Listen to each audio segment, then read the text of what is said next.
ولما لقينا عماد متعب طار من ايدنا بدينا ندور عايزين نرجعه تاني. لما تخلينا ناخد الاستاذ احمد عباس معانا وكيل مستر ريكاردو يحكي لنا بالتفصيل يعني ما اذا كان فعلا كانت قصه تسويقيه ام الاهلي لم يلتزم بما تم الاتفاق عليه. كابتن احمد مساء الخير. مساء الخير يا كابتن عبد الناصر. يعني خليني الاول ارحب بحضرتك في برنامج فراعين الكوره. اهلا بيك. الاستاذ احمد عبد الحليم يعني انا بختلف معاه، بيقول لي كاحمد عباس كوكيل لاعمال ريكاردو مسوق جيد.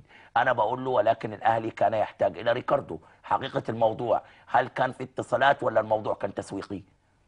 لا، التسويق دي انا سواء مدرب لما يكون مش شغال مش موجود. أيوة. يعني قاعد مش متعاقد مع نادي او مش مرتبط بنادي من 3 شهور. كابتن ريكاردو او ريكاردو متعاقد مع اهلي طرابلس من 3 شهور بالظبط. ايه الداعي ان انا اسوقه وهو الراجل لسه متعاقد وماشي كويس في وياخد راتب كويس جدا، باعتبار ان الاهلي افضل. باعتبار ان الاهلي افضل. الاهلي حصل يعني كلام كتير قبل كده 3 مرات مش المره دي. وكل زي ما انت عارف ان الناحيه التسويقيه ما بيتمش. انا كنت فتره في حجه على فكره، يعني ما كنتش موجود في القاهره اثناء ما الكلام ده حصل كله. ايوه.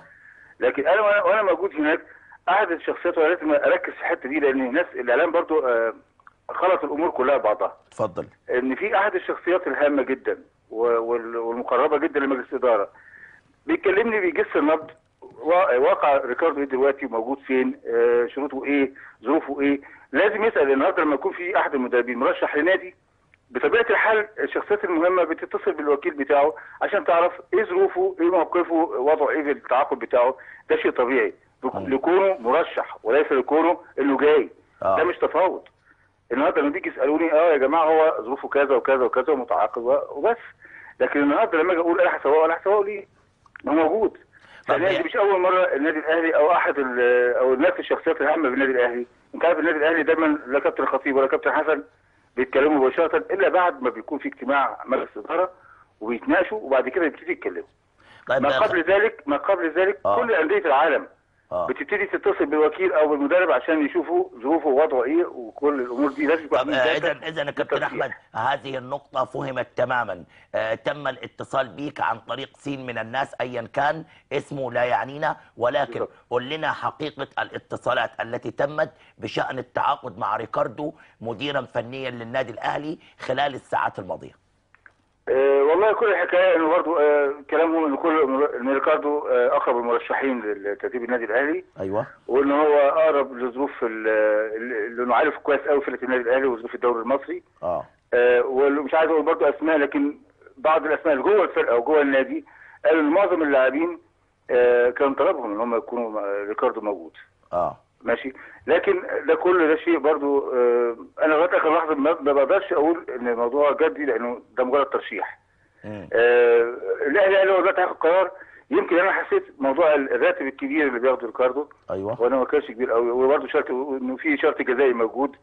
ده شيء طبيعي لمدرب كفء يا جماعه. ما اقدرش اقول يعني النادي الاهلي طرابلس لما بيتعاقد مع ريكاردو ما هو اتعاقد معاه وده راتب كويس وفي شرط جزائي من حقه. طيب الراتب اللي بياخده ريكاردو من اهلي طرابلس؟ لا ما اقدرش على التفاصيل العادي طبعا. طب هل هو نفس الراتب اللي كان بياخده في الاسماعيلي ام اكثر؟ لا طبعا اكثر بكثير. اكثر بكثير. طيب لكن الوضع على فكره برضه ما كانش ده هيبقى عائق. لو النادي الاهلي فعلا كان طلبه رسميا ما كانش هيبقى عائق، لانه برضه احنا بنحسبها النادي الاهلي المصري لما يكون ريكاردو معاه مش لازم يضحي بجزء كبير من راتبه في سبيل انه بيعمل سي في بيضم السي في بتاعته نادي قوي جدا ونادي على مستوى عالي.